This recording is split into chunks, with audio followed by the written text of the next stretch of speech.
So, we will begin. Okay. As of now, we should be familiar with how to create our own Smith chart. There should be no issues with that. With the program that we have made, you should be able to create an impedance Smith chart and an admittance Smith chart. Okay. Once again, the plane in which we are seeing the Smith chart is a constant gamma plane.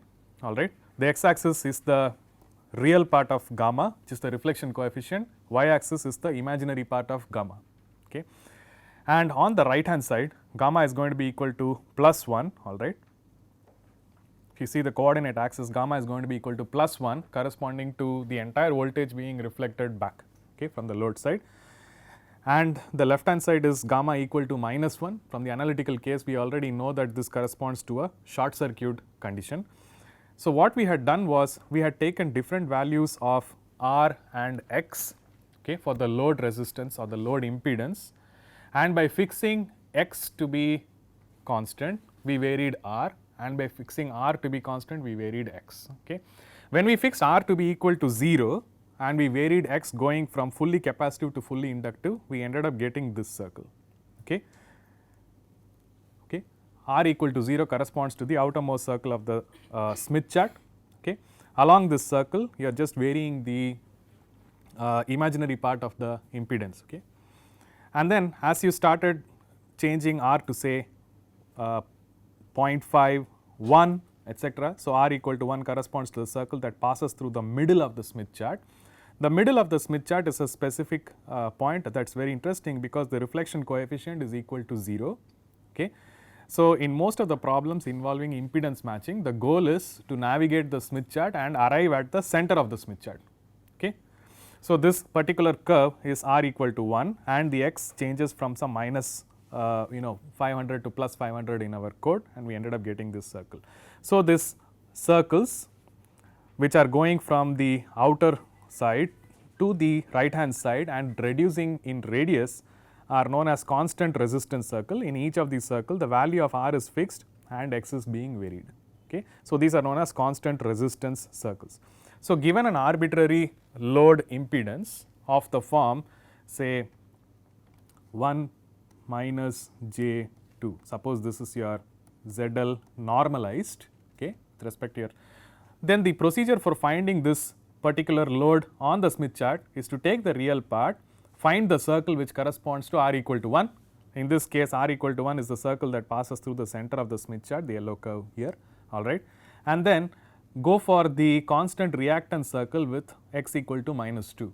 Okay. So, X equal to minus 2 is this circle, right. So, X equal to minus 2 will be somewhere here, right. So, this will be your intersection between the 2 points and you mark that as ZL. Okay. Once you have marked that point, the distance between the center of the Smith chart and the point that you have marked corresponding to ZL will give you the value of the reflection coefficient. Because you are in the complex gamma plane, the real part of it and the imaginary part of it can be measured separately, or you could also measure the magnitude of the reflection coefficient and you could take the angle from the horizontal axis and say that that will be the magnitude argument form of your reflection coefficient. Okay. Now, impedance Smith chart should be abundantly clear on how to navigate. Okay. The admittance Smith chart, what we had seen was by taking the reflection coefficient in terms of load admittance, okay, and writing a formula for the reflection coefficient. We generated these circles. The outermost circle corresponds to G equal to 0 or the conductance equal to 0, all right, and the imaginary part, which is the susceptance, is varied from negative to positive and you end up getting a circle of constant conductance. Okay. Similarly, as you keep on increasing the value of G from 0 to 0.5 to 1, 1.5 all the way up to infinity, the radius of the circle shrinks to 0. Okay, and the circle center itself moves to the leftmost position. So, you will end up getting a short circuit. This means that G is equal to infinity, okay, on the left hand side. Conductivity is equal to infinity means that you have short circuited your circuit, all right. You could also take the imaginary part of the admittance, which is going to be a susceptance, and keep your G constant and draw different reactance constant and different values of G, you will end up with the curves that are flaring out. So, these are circles of constant susceptance. Okay. So, given a load admittance, it will have a real part and an imaginary part. First you will find out the circle corresponding to the real part, then you will find the circle corresponding to the imaginary part, find the intersection of the two, that will give you your load admittance on the Smith chart. Okay. Now, one of the things that people do here is they flip this admittance Smith chart in both x and y axis, so that the circles exactly coincide with the impedance Smith chart and they maintain the same orientation. The only thing that they do is if they are dealing with admittances, they will switch the open circuit short circuit condition to the left and right side, and they have to keep care. Inductance will not be on the top, capacitance will not be in the bottom. So, they will invert the x and they will invert the y axis. But nowadays it is not necessary to do that. I prefer to keep the short circuit open circuit conditions in place, alright, because this is an imaginary gamma plane and it is tough to keep track of which axis you are looking at, alright. Just to be consistent, we do that. Okay. And today's class is more specifically on how to navigate the Smith chart, alright, and the application that we are going to look at is given a load, how we are going to match that load using different techniques and arrive at the center of the Smith chart. This is the objective. Okay. So, for doing this, I am going to begin by using a tool. The name of the tool is going to be SimSmith. Okay. It is an open source free software that can be downloaded for multiple operating systems. It provides you detailed information on manipulating RF circuits with transmission lines, loads, and looking at the Smith chart interpretation. Okay. So, I am going to use this tool to demonstrate a few things, okay, so that it becomes clearer. Okay. So, I will start with SimSmith and I will go for the simplest circuit that we can have. The left hand side here corresponds to a source. Okay. Now, the source is a generator usually, alright, and it generates some power, alright. So, it does have a characteristic intrinsic impedance. Okay. It does not come without any impedance, it does have an intrinsic impedance. Okay. Let us also remember that conventional transmission line cables also come in predefined characteristic impedances. It could be either 50 ohms or 75 ohms. Okay. So, your generators are made in such a way that the termination is 50 ohms. Okay. Now, when somebody says that this generator is going to generate say 1 watt of power, the meaning is at this end, if you matched the impedance of 50 ohms, you are going to be getting 1 watt of power dissipated on the load. That is the meaning. The rated power of a generator means that after your internal impedance, if you connect something on the outer part of this circuit and if this impedance is matched to this impedance, then you will be getting 1 watt of power. Okay. So, what I am going to do is I am going to set the parameters of the generator, I am going to tune the parameters of the load to make this point clear first. Okay. So, here we are not putting any transmission line, starting with really basics. Okay. So, I am having a 10 megahertz alternating source on the left side. It has an intrinsic impedance of 50 ohms, purely resistive, okay, and I have connected a load and I am going to make it 50 ohms. Okay. Once I make it 50 ohms, the meaning is this is a 1 watt generator, it will provide me 1 watt at the load. Okay. So, W1 means that I am going to be having 1 watt at the load because the impedance is matched. Okay. That is the meaning. But one could go ahead and still analyze it in more detail like we do in circuit, say that there are still 2 resistances, alright. Maybe the generator is generating more power and half the power is being dissipated on the load and all that. But we have to be clear that we are not going to be creating generators with 0 ohms internal impedance. It is going to be standard, it is going to be some internal impedance and most likely it is 50 ohms. Okay. So, when we talk about the power on the load and impedance matching condition, we are talking about how much of power will be dissipated here, and if this load is matched to this, we are going to be getting the rated power of the generator. Okay. Now, if you can always tweak this, you can say that I will connect 500 ohms, alright. You will immediately notice that the power that is coming to the load is 0.331, which is less than 1 watt, okay. And you will have a standing wave in your circuit, right, which can be calculated by ZL minus Z0 by ZL plus Z0. Okay. Correspondingly, you will be having also a reflection coefficient. Okay. Now, if you have mismatched loads, you will not be drawing the rated power from the generator on the load. Okay. So, since this is a problem relating to signals, all right, power is very critical, signal power is very critical, you cannot afford to lose signal power. Okay. An example can be on the left hand side there is an antenna, on the right hand side you have a speaker or something that is processing this signal. You do not want to lose signal power anywhere else, that is the whole objective. So, whatever is the rated power, we would like to get it on the load, that is the objective of impedance matching. Okay. Now, we can start with a simple case and we can deliberately start with we will start with identical case, matched impedance. Okay. On the right hand side we have a Smith chart, okay, similar to what we have generated, constant resistance, constant conductance circles, right, and then you have constant reactance and constant susceptance circles, all of them are present in this Smith chart, and in the center we are having a green and a blue dot. Okay. The green part corresponds to the generating portion after the internal impedance, that is you are looking in from this portion to the right side, okay, and the blue part corresponds to the load impedance. Okay. Since the load impedance is 50 ohms, it is normalized with respect to the 50 ohms intrinsic of the generator, okay, and the result load impedance is equal to 1. Okay.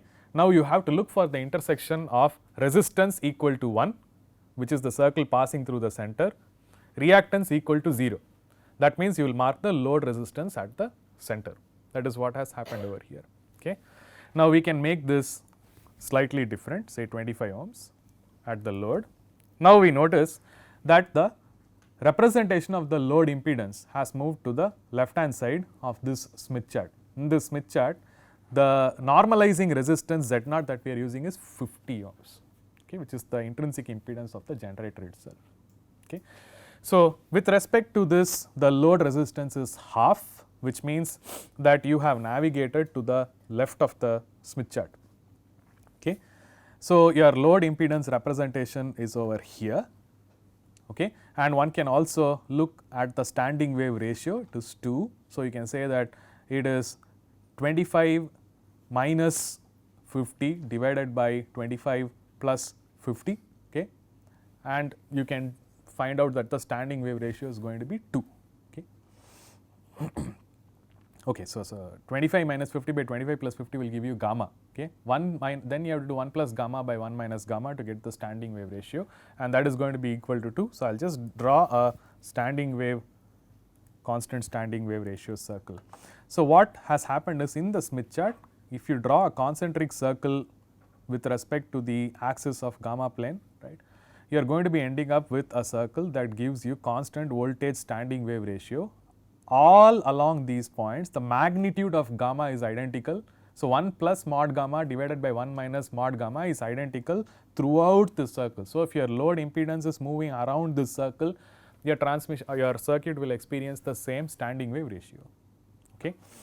Now, once I have this, the question that can be asked is, how do I make the impedance as seen from the input side? Generating side is over here, all right, looking into this direction should be 50 ohms, so that I do not get 0.889 watts as put over here, but I get the entire 1 watt. This is the objective of impedance matching, all right. Now, the horizontal axis of the Smith chart over here also corresponds to reactance equal to 0. Okay, it is a constant circle with infinite radius and reactance is equal to 0. Okay. If the reactance is equal to 0, navigating along this circle, all right, navigating along the x direction, if I keep changing the resistance, I will go along that particular path.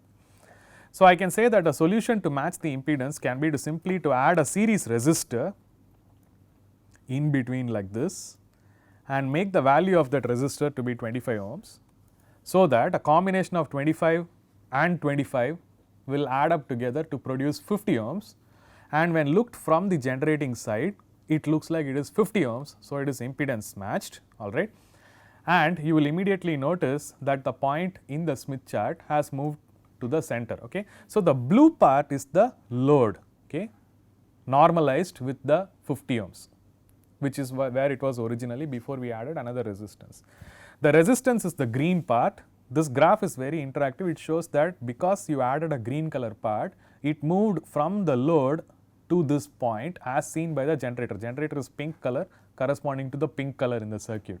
So, from the generator side, it sees that the circuit is fully impedance matched, okay, and it has no reflection coming to the generating side at all. So, the standing wave ratio it sees is 1, reflection coefficient is 0. We have an impedance matched circuit clearly. Unfortunately, while doing this impedance matching using a resistor, we moved along the constant reactance circle, we changed the resistor, and we know that resistors will dissipate electrical power into heat power, right. So, which means that incoming power over here was 1 watt as seen here, half the power has been dissipated here, only the remaining half is available for your load. Okay. So, now the question becomes, have you impedance matched and have you attained the objective? If the objective is to not have any standing waves or not have any reflection coefficient, you have done the job, all right. However, by doing this, we have actually worsened the amount of power that is available on the load. Okay. If I made this 0, which would be short circuit, okay, I actually had 0.889 watts being dissipated on the load, and by going to impedance matched condition, I actually reduce the power that is dissipated on the load to 0.5. So, the objective of impedance matching has to become very clear. It is not only to minimize the standing wave ratio or the reflection coefficient, it is to make sure that the rated power, the maximum power that is possible is actually dissipated on the load, right. In this case, half the power is dissipated on the load, right. So, what we are seeing is if we add a resistor in series, it is going to draw some power, and under the impedance matched condition, it is going to dissipate some amount of power. Okay. Now, this particular example assumed that your load resistance is less than the intrinsic impedance of the resistor. So, you could add a series resistor, right. So, let us go ahead, remove this part again. We will make our load resistor higher. Okay. So, we will make it double. Previously, we had half, now we will make it double. Okay. Load resistance is double. Okay. So, the load resistance normalized with respect to the intrinsic impedance of the generator 50 is 2. Okay. So, you have to look for the circle where R is equal to 2, R equal to 0 is the outside circle, R equal to 1 is the circle that passes through the center of the Smith chart, R equal to 2 is the next circle that is following it. Reactance is equal to 0, that means the horizontal axis is the intersection. So, this is your representation of load impedance on the Smith chart. Okay. It is present over here. Now, I cannot add a series resistance to match the impedance, because a series impedance will only move this to the right hand side more and more. Okay. So, I need to add a resistance, but maybe I have to add it in shunt. Okay. I have to add it in shunt. Okay. If I added it in shunt, all right, and if I kept on increasing this value,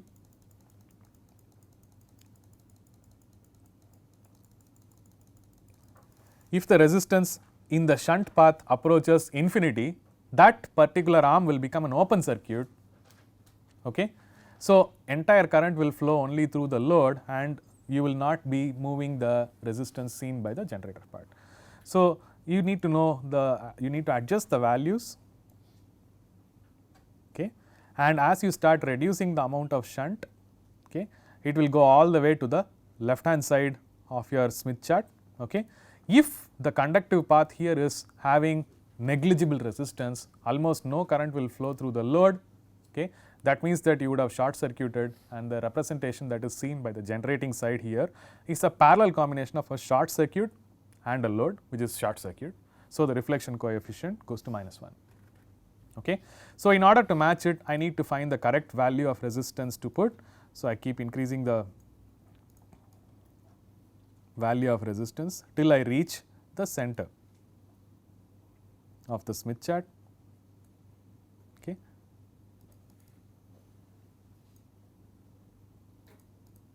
Okay. Somewhere about that. If you see, the reflection coefficient is 4.37 milli, standing wave ratio is 1.009, and the power once again is 0.50 watts. Okay. So, if I zoom in and if I make it even more correct, so this is 100.8. So, I can make it 100 ohms, because 100 ohms and 100 ohms in parallel will become 50 ohms, 1/2. Okay.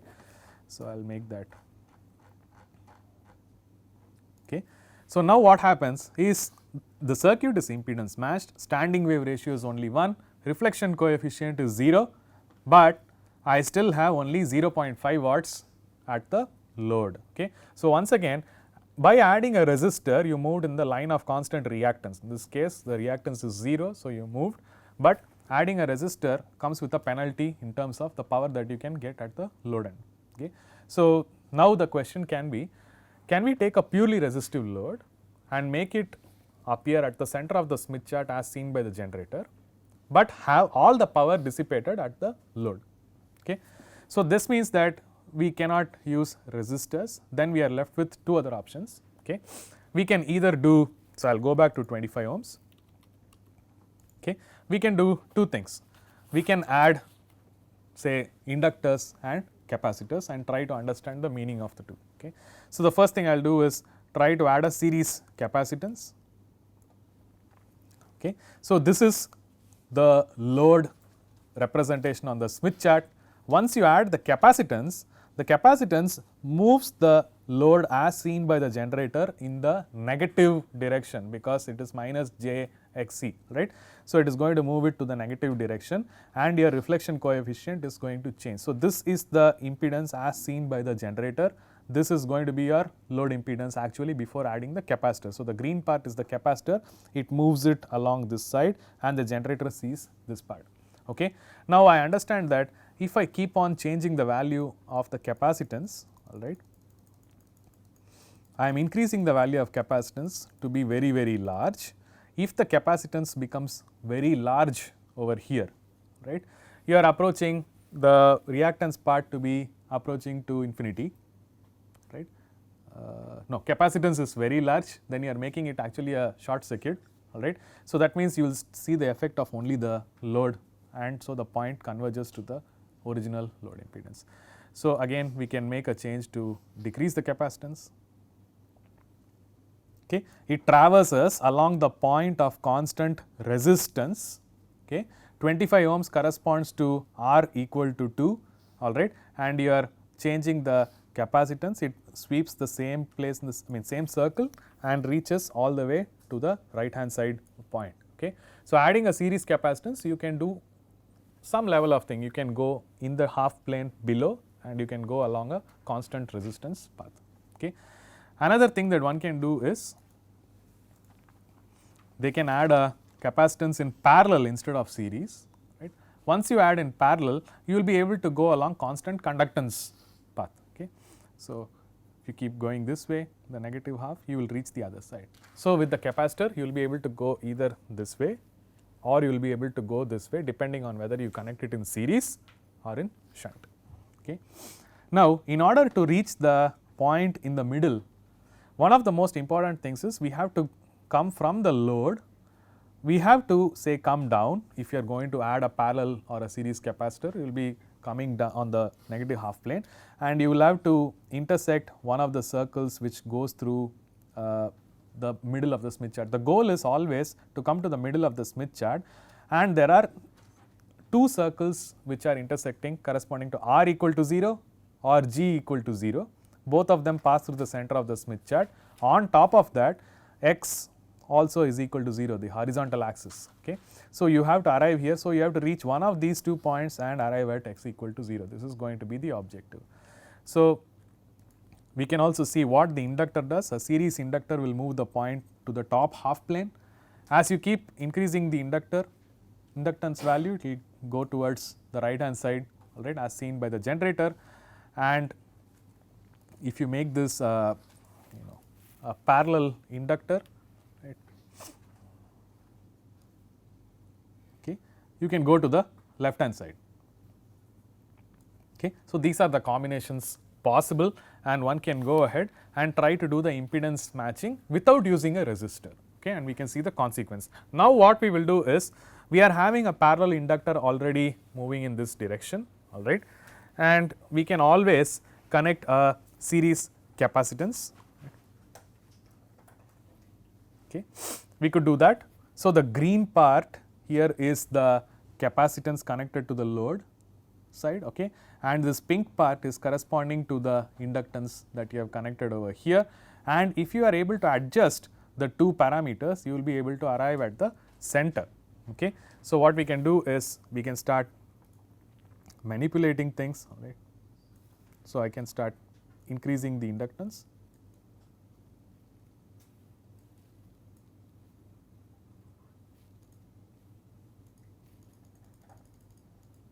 To reach the horizontal axis. Then I can go to the capacitance part and manipulate the capacitance, right, to see how I can traverse.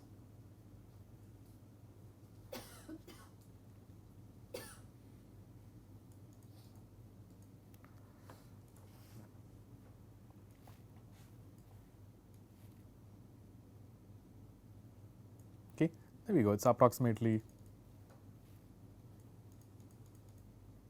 can zoom in and do a fine tuning. So, one of the things we notice here is the load was present here, which is the blue.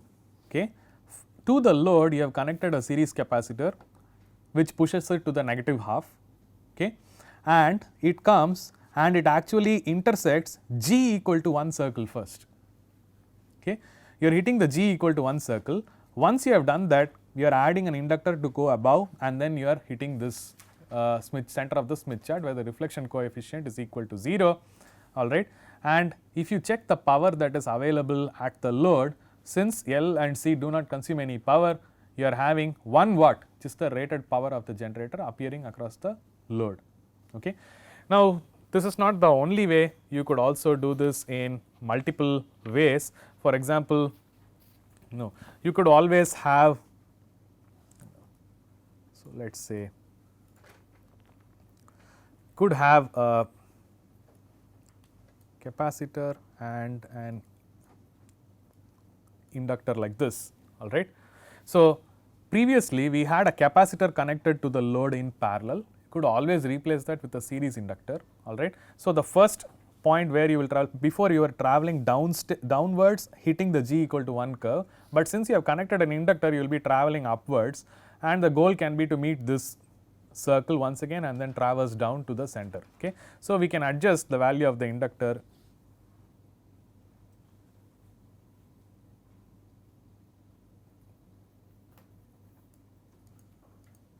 Okay. So, incidentally with some minor adjustments to the capacitor, I will be able to get a standing wave ratio of about 1, all right, and the power that is available on the load is about 1. Okay. I can do it very precisely, but I am not able to do it with the mouse over here. Okay. So, this is operating at 10 megahertz. One can always go ahead and calculate the value of the reactance for these frequencies, and then they can see what is the value of the inductive and the capacitive reactance and how they cancel out each other. Okay. This is the most elementary way of doing some impedance matching. Okay. Now, we notice that the resistance will move you along the path of circle of constant reactance if your load is purely resistive, all right. Then adding any series or shunt resistance will move only in the horizontal axis of your Smith chart. If your load is complex and if it is somewhere else, and if you add resistance, it will go in the along the circle of constant reactance. Okay. So, but adding a resistor is actually going to come with some penalty, because you are going to lose some power, but adding an L and C will not give you that penalty, and it will allow you to dissipate all the power at the load. This is the most elementary way of doing impedance matching in a circuit. Again, now we have to understand what will happen with the transmission line, okay, and then I will introduce a transmission line between the source and the load, all right, and there are some parameters for the transmission line that I am going to change. First of all, I am going to make this a lossless transmission line, okay, and I am going to keep the transmission line characteristic impedance to be matched to the generator. Okay. Most of the times the generators have some ratings, they are operating at some frequency and they are supposed to have some termination. Here we are assuming a 50 ohm intrinsic impedance for the generator. Transmission lines widely available for 50 ohms or 75 ohms. In this case, we are choosing a 50 ohm transmission line cable. It is a 50 ohms standard cable. The load is what we are trying to match. Okay. The load can be something else. Okay. So, here there are a few things that we are noticing. Okay. It says that 0.667 velocity factor. Velocity factor means that the speed at which the waves are going to be traveling in this transmission line with respect to the speed of light in vacuum.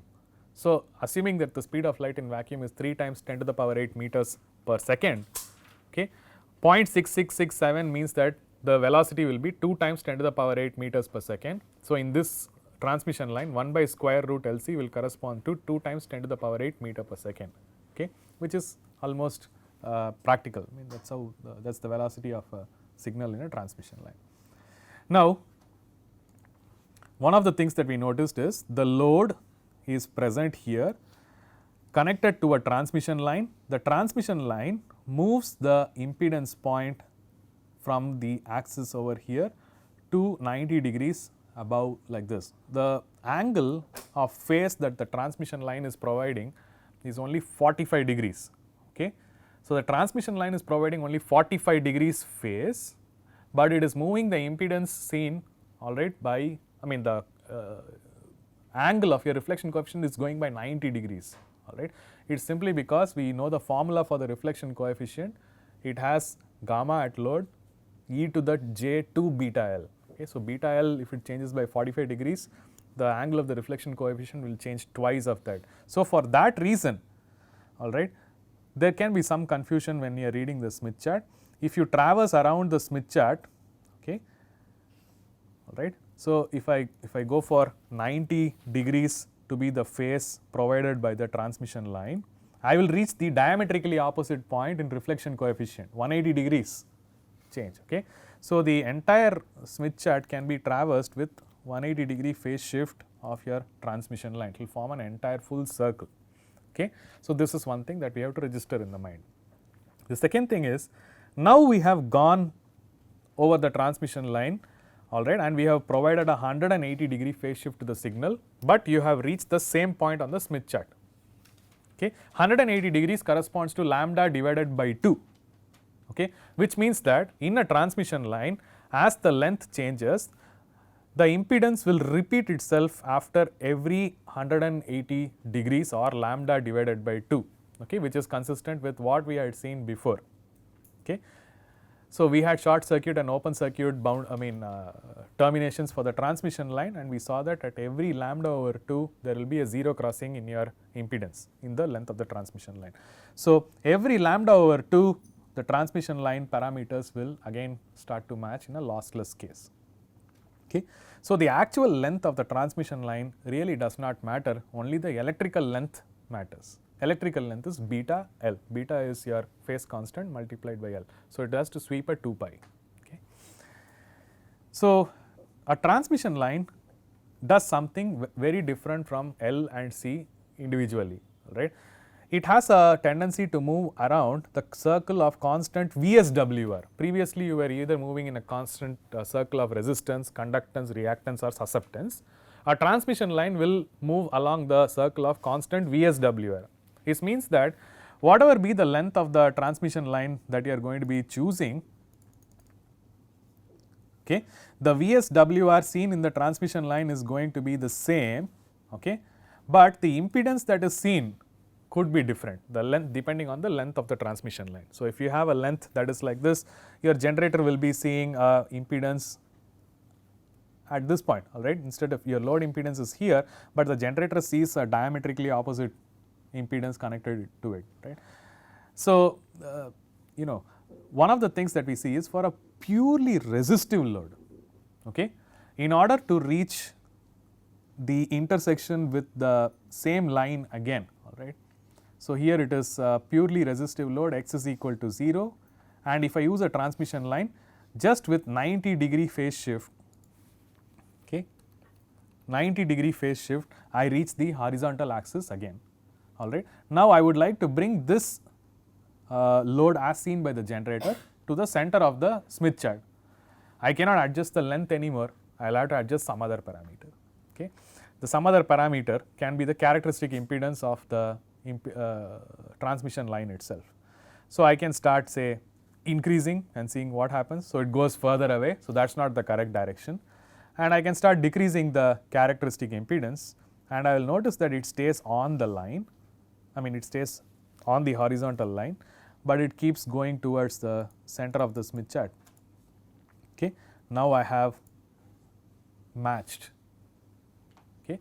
So, I am noticing that the power available to the load is once again 1 watt, okay, and I am providing a 90 degrees phase shift. So, this is a lambda over 4 length transmission line cable, it is a quarter wavelength cable, and if its characteristic impedance is 35.3, okay, I am getting an impedance match as seen by the generator.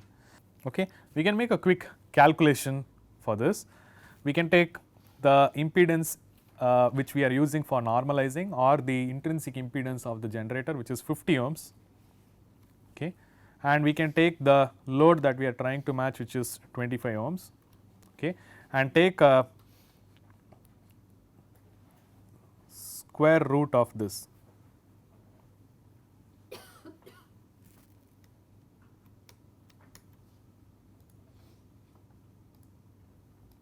Wow, okay, that is 35.3553, okay, 35.3553. So, I am close, 35.33, okay. So, it seems that there is a relationship between the characteristic impedance of the cable that you have to use and the product of the characteristic or the intrinsic impedance of the generator and the load. So, the relationship that seems to be seems to be followed, okay, is Z matching for the transmission line seems to be equal to Z generator multiplied with ZL. Okay. This is what seems to be happening, okay, and this can be easily proven. You can take your equation for Z in that we had written before, all right. So, we had written the equation for Z in, okay. So, you have Z naught times ZL plus Z naught tan H gamma L divided by Z naught plus ZL tan H gamma L. This is for a lossy transmission line circuit. For a lossless transmission circuit, you will remove the hyperbolic part, all right, and instead of gamma you will simply write this as beta L, okay. Now, beta L in this case corresponds to the electrical length that you are using. Beta is going to be 2 pi divided by lambda. So, I will make some simple substitutions. So, this is Z naught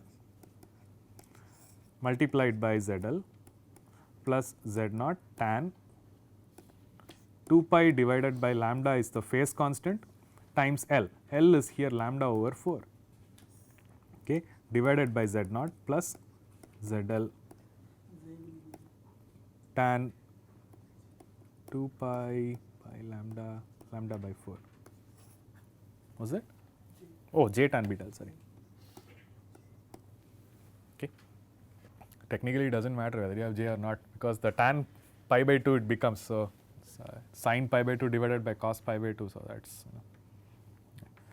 anyway, but so here you will be having 2 pi divided by lambda times lambda divided by 4. So, that becomes tan pi by 2, okay.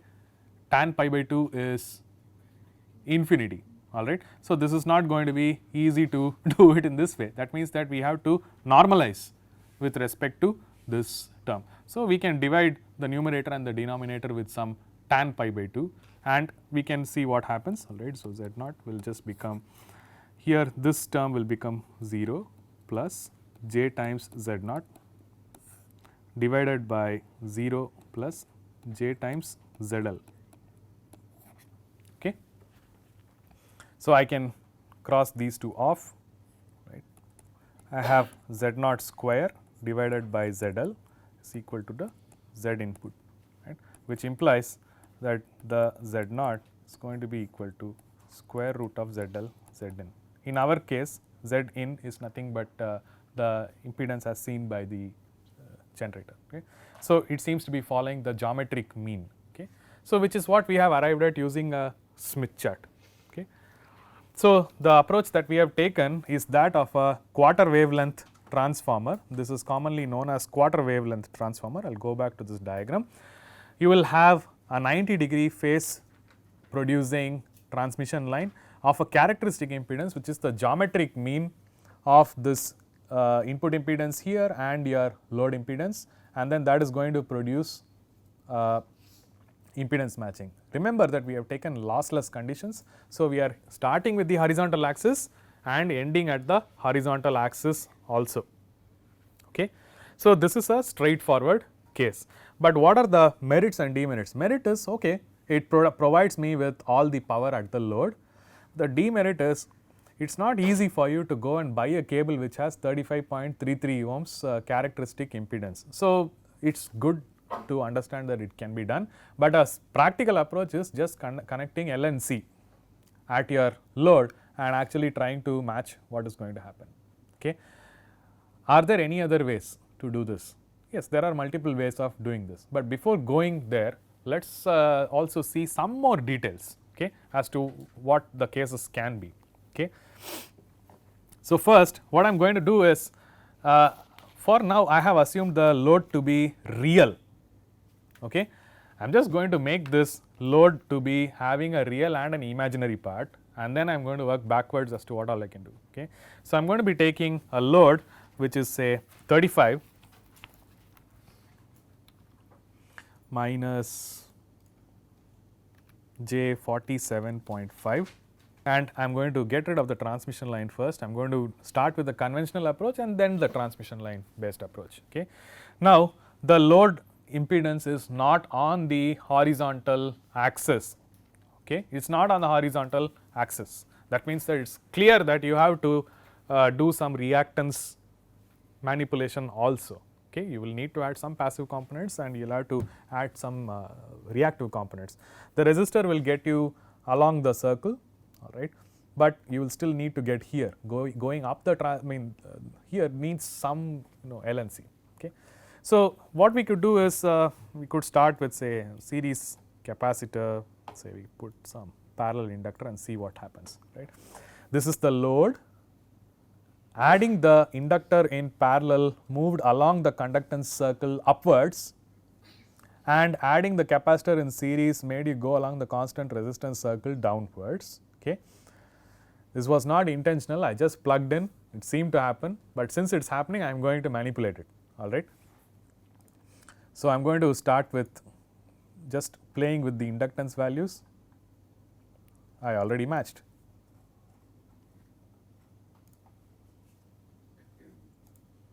Okay, is close. Standing wave ratio is 1.004, can assume it to be 1.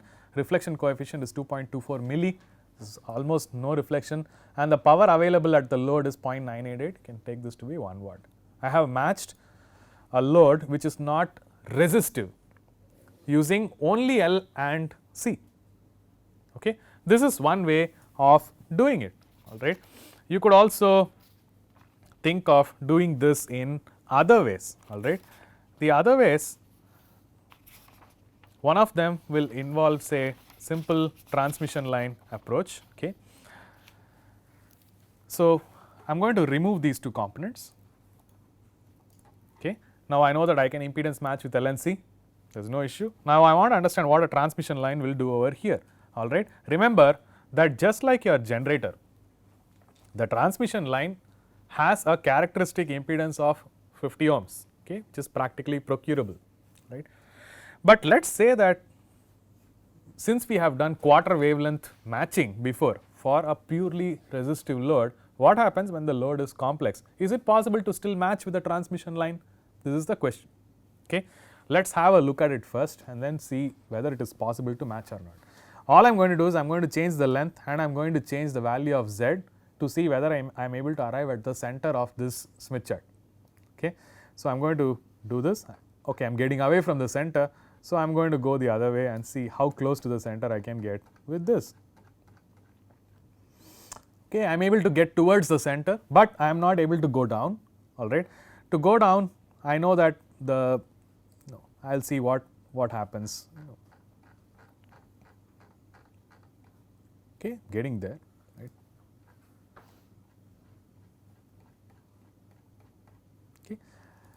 Some manipulation.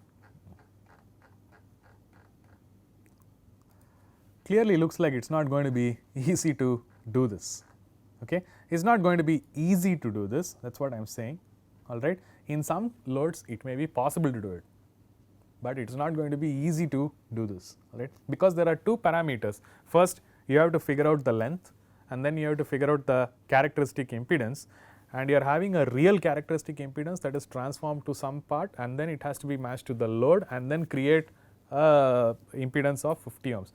So this quarter wavelength matching is good for resistive loads. It's not very good for complex loads. Then what could be the approach? I mean, I want to be able to match a complex load, but I want to use only transmission lines. That's all I have to match. The approach is, we can think about it in this way. Suppose I go back and I make the characteristic impedance to be 50 ohms. I try to understand first what the transmission line can do for me. Okay. So I keep increasing the length of the transmission line. So I'll just, okay, yes, it goes to the horizontal axis, which means that if I use a small portion of transmission line, I can make the complex load look like a resistive load at the generator, because it cuts the axis over here. I will use a small section of the transmission line of 50 ohms, which is matched over here, to make it look like it is actually resistive with respect to the generator. Then I will add another transmission line section. Okay. I will add another transmission line section, all right, and I will make that 90 degrees.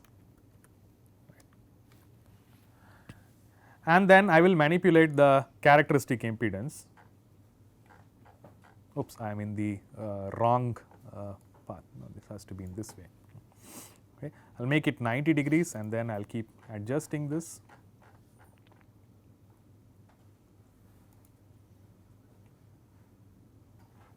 It's possible to match.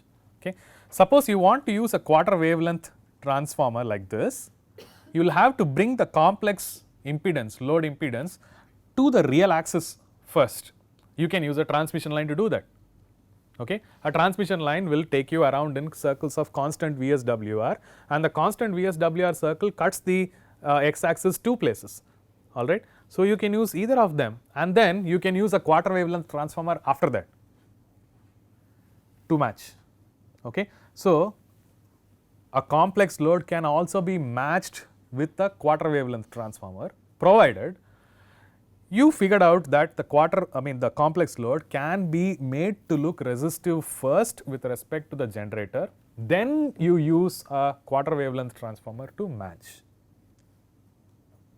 Okay. It is a slightly tedious process, but again the absurdity of doing this is, granted that you will first bring the load to the x-axis. That is done using a standard cable, say 50 ohms cable. Only the length has to be adjusted, which we are okay, can be done. But then finally to do the matching, you still need something with a Z0, which is 28.93 in this case. So you will have to manufacture a specific kind of a cable to do this again, right. So the quarter wavelength transformer, though, can be used for bringing complex loads to the matching condition, you will still need to make custom cables, and in many cases this is not going to be possible. So the better approach is keep everything standard, only the load is going to be changing. How are we to match the load?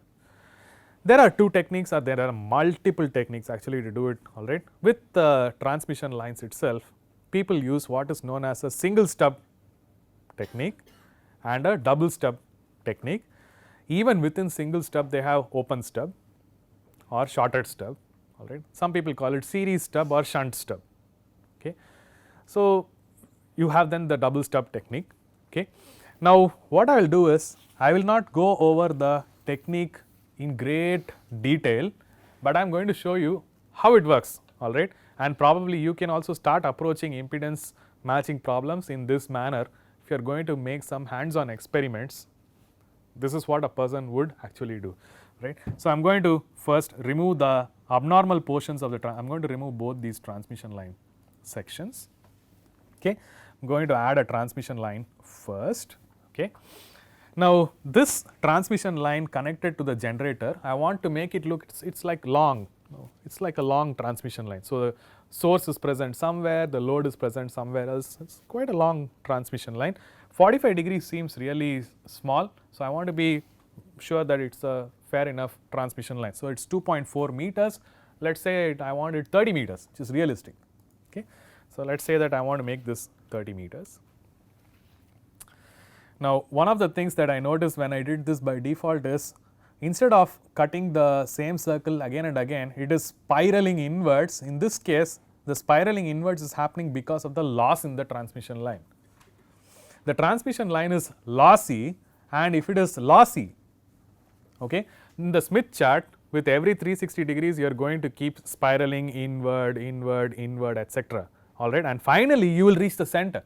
The amazing thing is, if I make this really long, say 300 meters long, actually I am getting closer to the impedance match condition. If I make it very long, say 3 kilometers or something, I may actually be very close to the center. The generator will not see any reflection, but the load also will not see any power.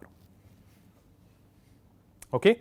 So, one has to be very careful about using lossless transmission lines. Okay? Otherwise, many things can happen. The sender will believe that they are sending the signal, since they are not getting any reflection, it's going to the receiver, but the receiver will have the belief that there has been no signal sent, simply because your transmission line is eating all the power. Okay? So, this is one way of impedance matching, which should be totally avoided, because you have matched the impedance in the worst possible manner. You have used more material to achieve the least amount of power delivered possible. All right. So, what we start with is a lossless transmission line. So, I will just make this 0. Now, it looks like we can do something. Okay. So, a lossless transmission line is going over the same circle multiple times. Okay. Now, a short, I could connect a stub or a portion of a cable, all right, in parallel to it. I am starting with shunt stub. Okay. I want to attach this shunt stub here.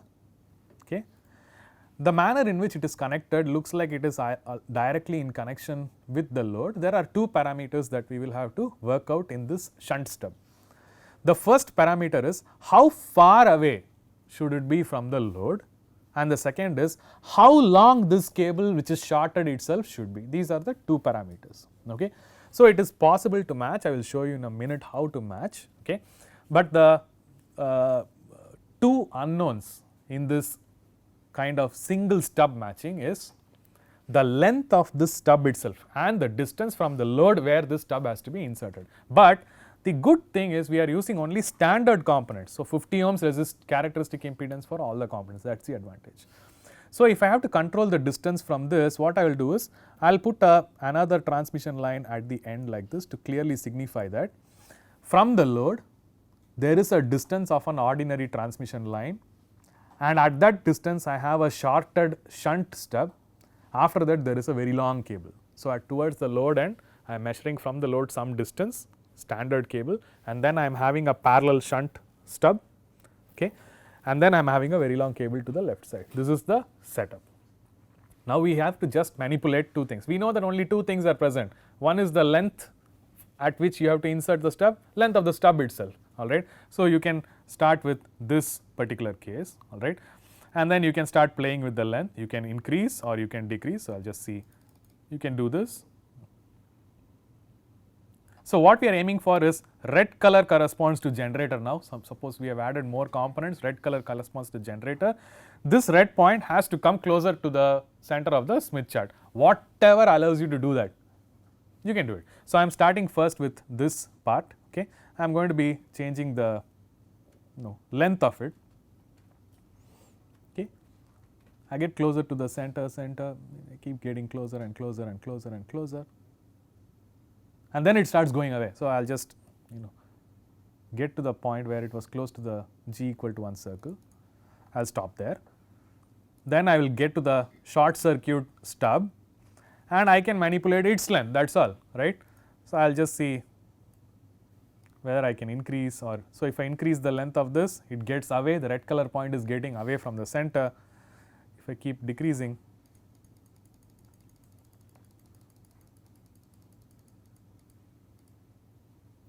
almost there, okay. So, in this case the load was moved along a constant VSWR circle by a standard transmission line. A shorted parallel stub moved this to the center. Okay. This process is known as single stub matching. You can also print the Smith chart and do it in very tedious ways, but I prefer to keep it in this way. When we are talking about single stub matching, that is all. You just attach a section of the transmission line at the end, figure out how long it should be, and then figure out what is the length of the shorted stub that is supposed to be placed, and then manipulate till you are able to see the impedance go to the center. If you want to do it using a printed Smith chart, there are many tutorials available on the internet. You can go ahead, you can take a complex load. In this particular case, I have verified, I have taken the specific value from a problem in the book, okay, and I have seen that my solution is exactly matching. Okay. This is the simplest way and it will give you a feeling for what is happening. So, my suggestion is go back, install this program again, try to do all the gimmicks possible, vary everything till you understand what is going on. This particular tool provides you the ability to manipulate things and understand what is the effect of one thing on the Smith chart. This is single stub matching. Okay. So, I will stop here.